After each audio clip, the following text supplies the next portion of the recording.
Hello बच्चों, ये video आपके साइंस के चैप्टर नंबर 2 माइक्रो ऑर्गेनिज्म पे है। इससे पहले की वीडियो में मैंने आपको माइक्रो ऑर्गेनिज्म के बारे में बताया और जो भी बेनिफिशियल माइक्रो ऑर्गेनिज्म होते हैं उनके बारे में बताया। उसमें एक और ये पॉइंट आता है जो है क्लीनिंग द एनवायरनमेंट। मैंने आपको बताया था कि किस तरह से माइक्रो ऑर्गेनिज्म का यूज़ हम अपने लाइफ में, डेली लाइफ में करते हैं। उसमें से एक आपका आता है क्लीनिंग द एनवायरनमेंट। अब आइए इसके बारे में देखते हैं। Buju and Paheli had observed the school gardener making manure. Along with their friends, they collect wastage of plants, vegetables and fruits from nearby houses and gardens.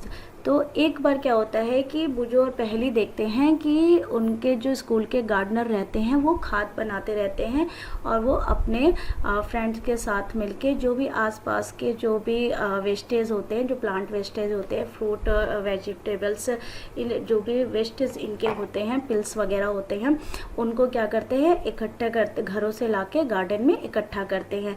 They put them in a pit maintain for waste disposal.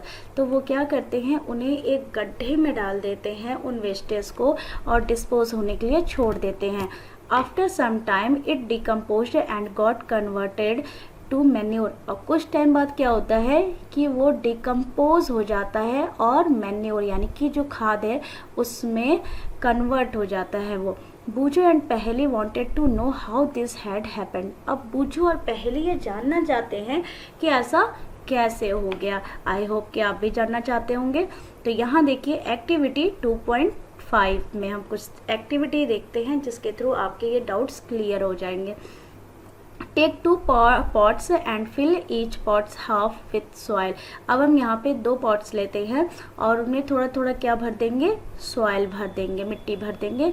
Mark them A and B, और एक को ए और दूसरे को B से mark कर देंगे। Put plant waste in pot A and things like polythene bags, empty glass bottles and broken plastic toys in pot B. Put the pot aside, observe them after 3-4 weeks. तो अब हमने क्या किया कि ए जो पॉट है उसमें हम डालेंगे कुछ प्लांट के वेस्टेज वगैरह, जो भी आपके घर में किचन में जो भी पिल्स वगैरह निकलती हों वेजिटेबल और फ्रूट्स की, उसको डाल लीजिए। और बी जो पॉट है उसमें हम डालेंगे polythene bags, empty glasses, bottles, जो भी इस तरह के टॉयज़ वगैरह होते हैं उनको डालेंगे और 3 से 4 वीक के लिए उनको छोड़ देंगे। तो आपको कुछ दिन बाद क्या दिखेगा उसमें। Do you find any difference in the content of the 2 pots. क्या आपको दोनों जो पॉट्स है उसमें कुछ डिफरेंस दिखेगा? ऑफकोर्स दिखेगा। If so what is the difference. तो अब ये डिफरेंस क्या है, एनी गेस? हाँ, आपने सही समझा। जो आपका पॉट ए है जिसमें हमने प्लांट वेस्टेज डाला था वो क्या हो गया, डिकम्पोज हो गया।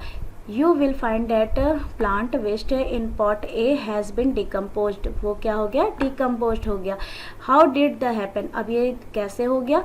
The plant waste has been converted into manure by the action of microbes. मैंने आपको बताया था कि जो माइक्रोब्स होते हैं वो सड़ी गली चीज़ों को क्या करते हैं, खाद में बदल देते हैं। The nutrients released in the process can be used by the plants again.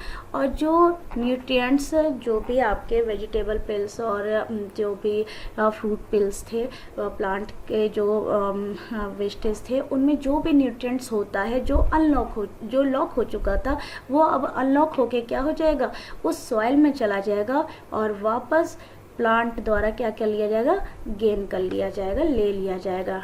Did you notice that in pot B, the polythene bags, empty glasses, bottles and broken toy parts did not undergo any such changes। और जिस pot B में हमने ये सारे plastic bags, polythene glasses, ये सब कुछ रखा था उसमें कोई भी चेंज नहीं हुआ, वो एज इट इज़ पड़ा हुआ था।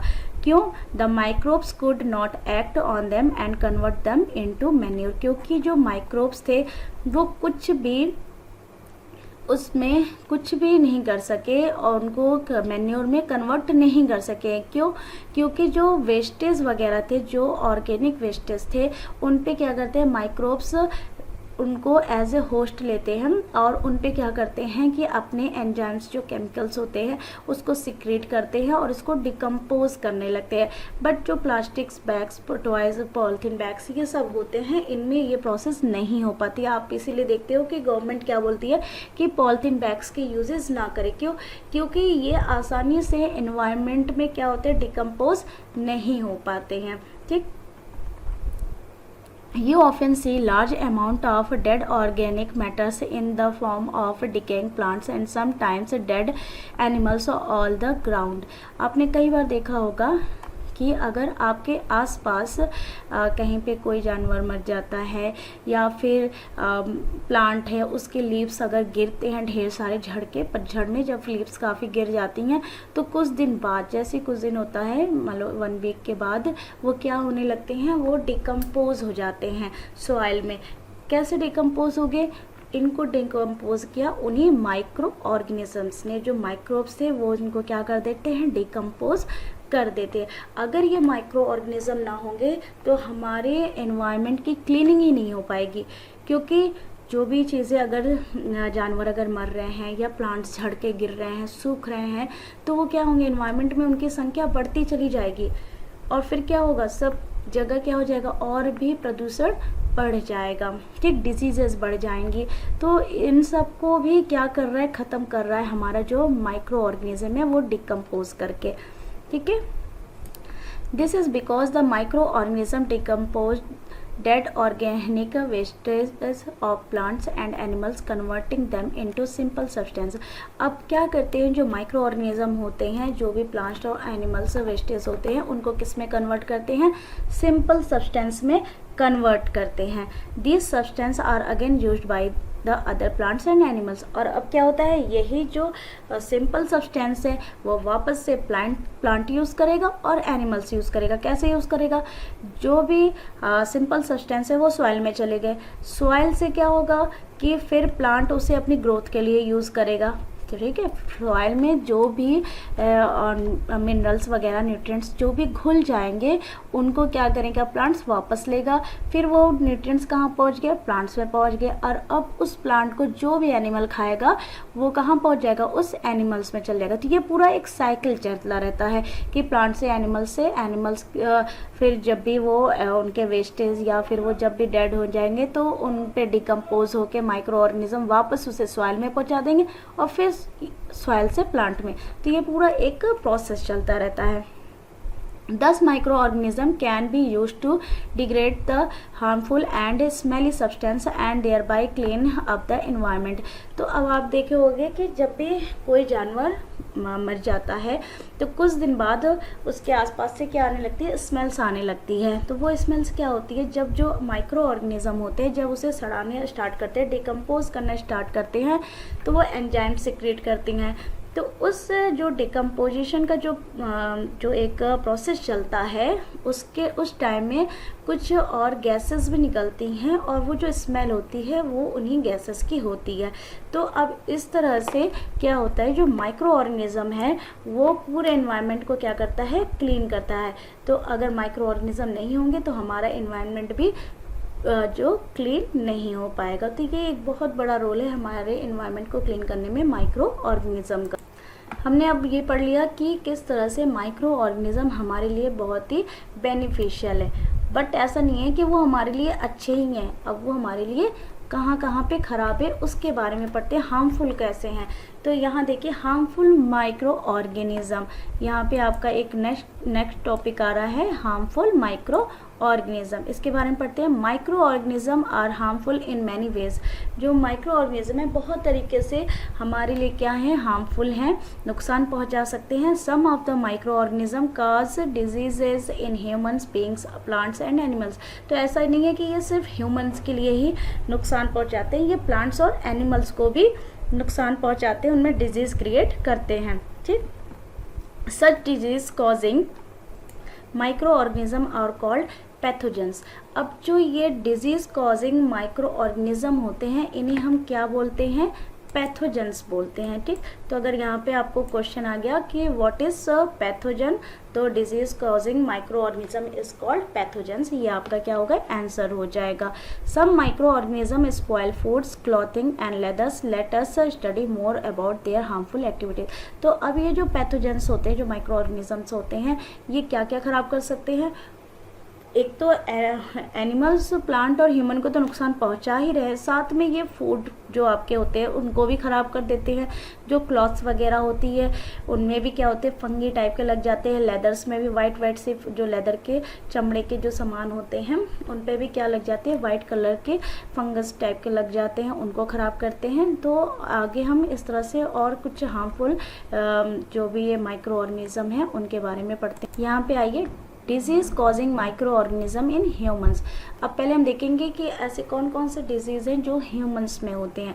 Pathogens enter our body through the air we breathe, the water we drink और द फूड वी ईट।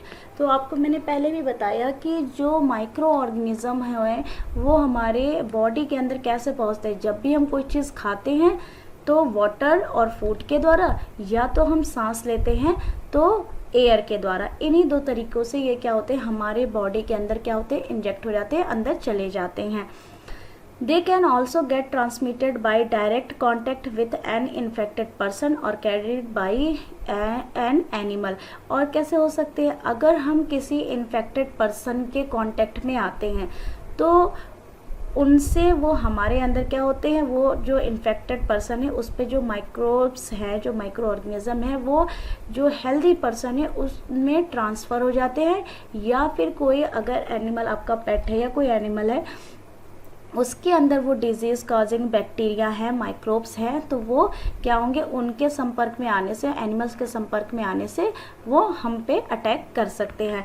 तो एक ये भी प्रोसेस हो गया कि कम्युनिकेशन के थ्रू फैलता है, प्लस हम जो ब्रीथ करते हैं वो या फिर गंदा खाना पानी कुछ भी लेते हैं उनके द्वारा वो हमारे बॉडी के अंदर क्या होते हैं, inter Microbial disease that can spread from an infected person to a healthy person through air, water, food और physical contact are called communicable disease।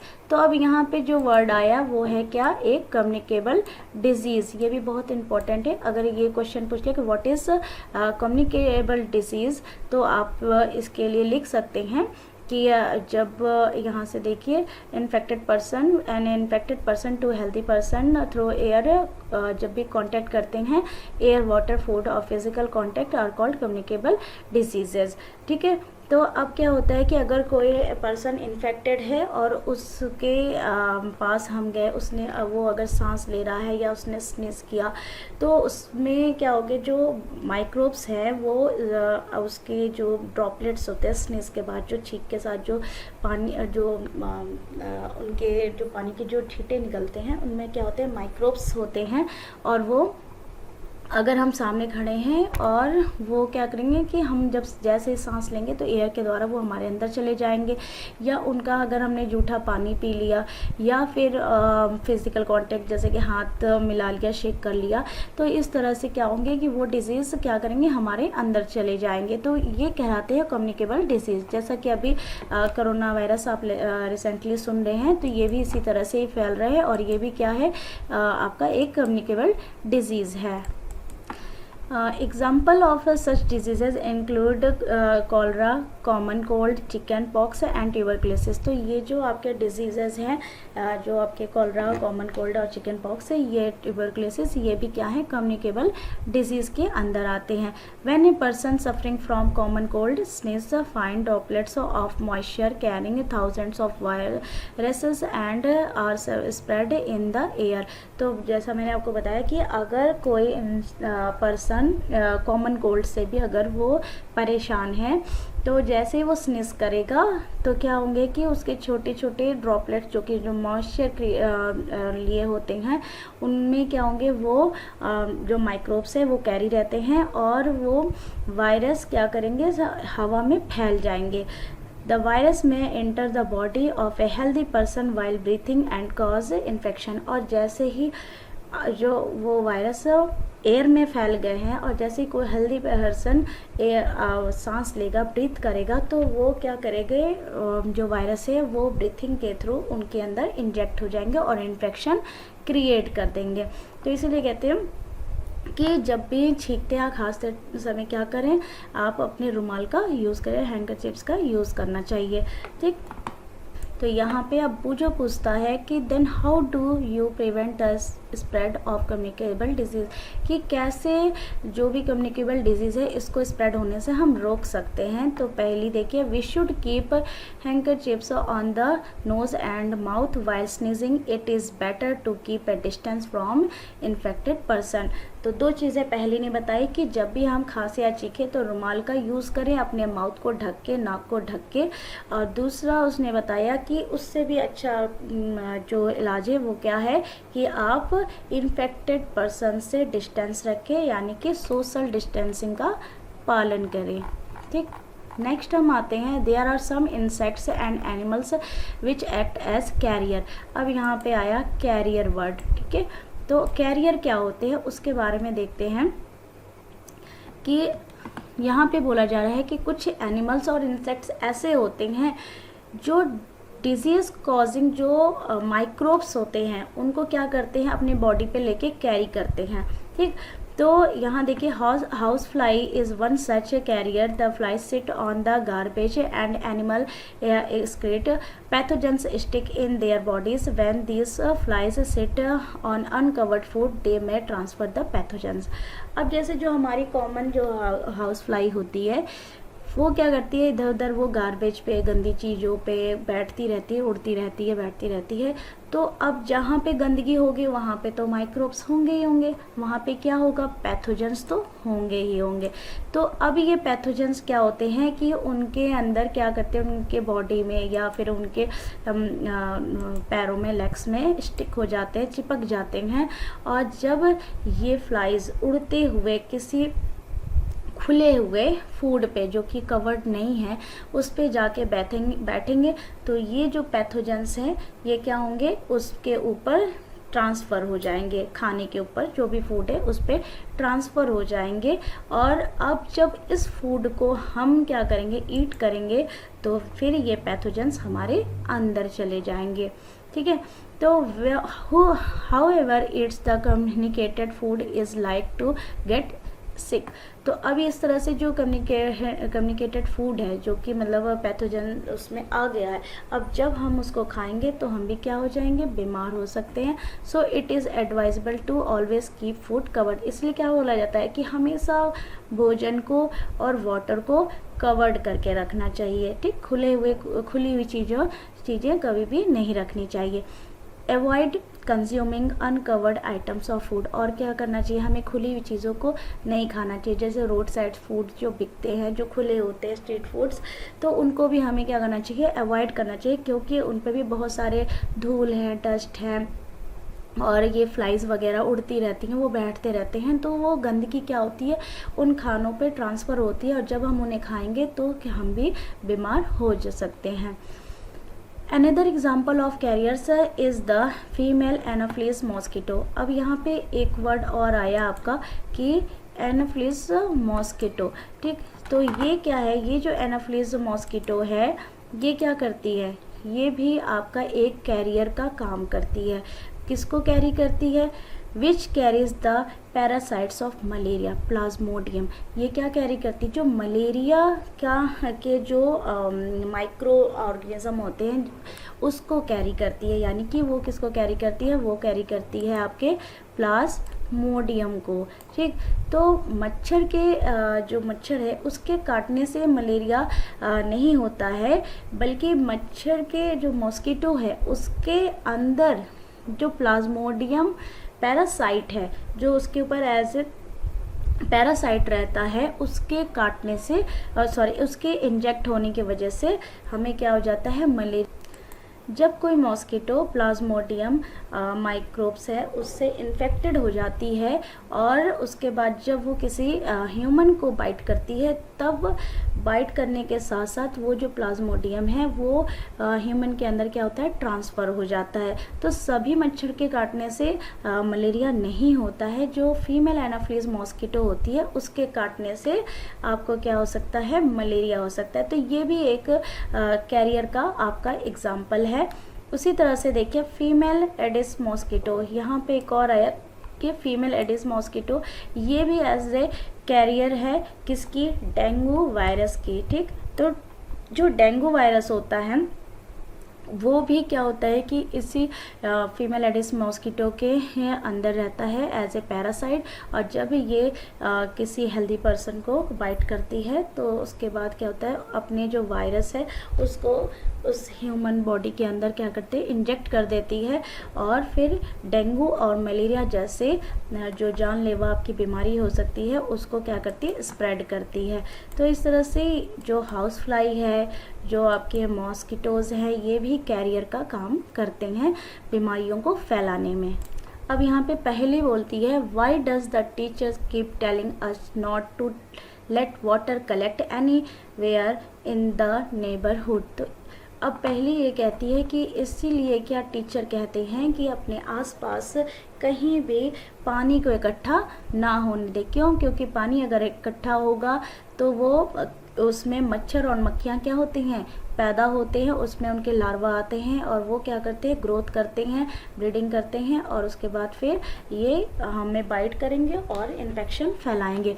All mosquitoes breed in water, hence one should not let water collect anywhere. तो इसीलिए हमें क्या करना चाहिए कि सभी जो मच्छर होते हैं वो कहाँ पनपते हैं, वाटर में, उसमें ब्रीड करते हैं। तो इसीलिए हमें कहीं भी पानी को इकट्ठा नहीं होने देना चाहिए। In coolers, tyres, flower pot etc, जो इस तरह के चीज़ें होती हैं, जो कूलर वगैरह है उनमें पानी इकट्ठा ना होने दे। टायर्स हो, खाली टायर्स ऐसे पड़े होते हैं, उनमें पानी कलेक्ट ना होने दे। तो इस तरह से अगर पानी का कलेक्शन नहीं होगा तो फिर मॉस्किटो भी पनप नहीं पाएंगे। By keeping the surrounding clean and dry we can prevent mosquitoes from the breeding. अगर हम अपने एनवायरनमेंट को साफ़ सुथरा और स्वच्छ रखेंगे, क्लीन रखेंगे, ड्राई रखेंगे, तो मॉस्किटो पैदा नहीं हो सकते। Try to make a list of major which help to avoid the spread of malaria. तो आप एक लिस्ट बना सकते हो जिसमें आप मलेरिया की रोकथाम के लिए क्या क्या कर सकते हैं उसको लिख सकते हैं। ठीक है, यहाँ पे देखिए एक टेबल है जिसमें कि आपके ह्यूमन डिजीज़, फिर उसके बाद यहाँ पे किस माइक्रोब्स से देंगे होते हैं ये, फिर ट्रांसमिशन कैसे होता है कि मतलब एयर के द्वारा, कि वाटर के द्वारा, फूड के द्वारा, और क्या क्या उसके प्रिवेंटिव मेजर्स हैं जनरली, इनके बारे में ये टेबल दिया है। तो इसको आप अच्छे से पढ़ लीजिएगा, ये आपको समझ में आ जाएगा। फिर उसके बाद नीचे आते हैं some of the common disease affecting humans, their mode of transmission and few general methods of prevention are shown in table. तो यहाँ पे जो ऊपर मैंने आपको टेबल दिखाया, इसमें आप देख सकते हो कि किस तरह से आप जो भी बीमारियाँ हैं उनसे कैसे बच सकते हो। नेक्स्ट यहाँ पे देखिए है disease causing micro organism in animals. तो हमने ह्यूमंस में तो पढ़ लिया, अब हम देखेंगे कि कैसे ये जो माइक्रो ऑर्गेनिज्म है ये एनिमल्स में कैसे डिजीज़ क्रिएट करते हैं। Several micro organism not only cause disease in human and plants but also in the animals. तो मतलब ऐसा नहीं है कि सिर्फ जो माइक्रो ऑर्गेनिज्म है वो प्लांट और ह्यूमन में होते हैं, वो एनिमल्स में भी होते हैं। For example anthrax is a dangerous human and cattle disease caused by the bacterium. तो एक एंथ्रेक्स नाम का एक जो बीमारी होती है जो कि ह्यूमन और जानवर दोनों में ही पाई जाती है, और ये बैक्टीरिया के द्वारा होती है। Foot and mouth disease bye cattle is caused by A virus. और जो आपने देखा होगा कि जानवरों के मुंह में और पैरों में कुछ इन्फेक्शन हो जाता है जो कि वायरस के द्वारा होता है, और ये क्या करता है कि जानवरों के मुंह जो माउथ होता है उसको और फिट को सड़ाने लगता है। ठीक, तो इस तरह से एंथ्रेक्स डिजीज़ पाई जाती है एनिमल्स में। दूसरा है आपका disease causing micro organism in plants. अब कुछ डिजीज़ जो होते हैं वो प्लांट्स में भी पाए जाते हैं। कौन कौन से हैं? Several micro organism cause diseases in plant like wheat, rice, potato, sugar cane, orange, apple and others. तो ये जो सारे फ्रूट्स और वेजिटेबल्स हैं और जो भी आपके सीरियल्स हैं, इन सब में भी डिजीज़ पाई जाती हैं। The disease reduce the yield of crops. तो ये डिजीज़ क्या करते हैं, जब फसलें उगती हैं उस टाइम पे भी उनमें लग जाती हैं और पूरी की पूरी क्रॉप्स को क्या करते हैं, ख़राब कर सकते हैं। ठीक, तो यहाँ पे देखिए नीचे एक टेबल दिया हुआ है। ये यहाँ पे हम देख सकते हैं कि आपका सिट्रस कैंकर डिजीज़ है जो कि माइक्रो ऑर्गेनिज्म यानी बैक्टीरिया के द्वारा होता है और एयर द्वारा फैलता है। यहाँ पे रस्ट ऑफ वीट है जो कि आपके वीट में पाया जाता है। सिट्रस कैंकर आपके जो सिट्रस प्लांट है उनमें पाया जाता है और जो वीट है उनमें ये फंगी एयर जो होते हैं वो फैलाते हैं, एयर और सीड्स के द्वारा फैलते हैं। नेक्स्ट है आपका येलो वेन मोज़ेक ऑफ भिंडी। तो ये या ओकरा, ये आपके भिंडी में डिजीज़ पाई जाती है जो वायरस के द्वारा होता है और इंसेक्ट इसे ट्रांसमिट करता है। ठीक, तो यहाँ पे आपको टेबल में मैंने दिखा दिया कि कुछ डिजीज कैसे प्लांट्स में पाए जाते हैं। They can be controlled by the use of certain chemicals which kill the microbes. तो अब हम इसीलिए मैंने आपको क्रॉप्स का जब चैप्टर पढ़ाया था उसमें मैंने आपको बताया था कि हम कुछ केमिकल्स, पेस्टिसाइड्स, इंसेक्टिसाइड्स का यूज़ करते हैं। क्योंकि हमारी जो फसल है उसमें ये इस तरह के जो डिजीज़ हैं सिट्रस और रस्ट टाइप के ये उसमें ना हो पाएँ, तो उनसे बचाने के लिए हम केमिकल्स का छिड़काव करते हैं। तो इस तरह से आपको मैंने कुछ हार्मफुल माइक्रो ऑर्गेनिज्म के बारे में बताया जो कि ह्यूमन, एनिमल्स और प्लांट सभी में पाए जाते हैं। कुछ मैंने आपको कम्युनिकेबल डिजीज़ के बारे में बताया जो कि एक दूसरे के कम्युनिकेशन से फैलता है। फिर मैंने आपको कैरियर्स के बारे में बताया जैसे कि हाउस फ्लाई एंड मॉस्किटो, जो कुछ जो माइक्रो ऑर्गेनिज्म होते हैं उनको कैरी करते हैं। तो कुछ जो माइक्रोब्स है वो तो हवा और फूड और वाटर के द्वारा इंटर करते हैं और कुछ को क्या होते हैं कि उनको एक होस्ट चाहिए होता है, उनके द्वारा हमारे अंदर इंजेक्ट होते हैं। इस तरह से ये जो माइक्रो ऑर्गेनिज्म थे जो हार्मफुल और बेनिफिशियल दोनों ही मैंने आपको समझा दिया। आई होप आपको ये वीडियो अच्छे से समझ में आ गई हो, और नहीं तो फिर अगर आपको कोई डाउट है तो you will comment in my comment section. और प्लीज़ अगर ये वीडियो अच्छी लगे, आपको अच्छे से समझ में आ रही हो, तो लाइक और सब्सक्राइब करना ना भूलें।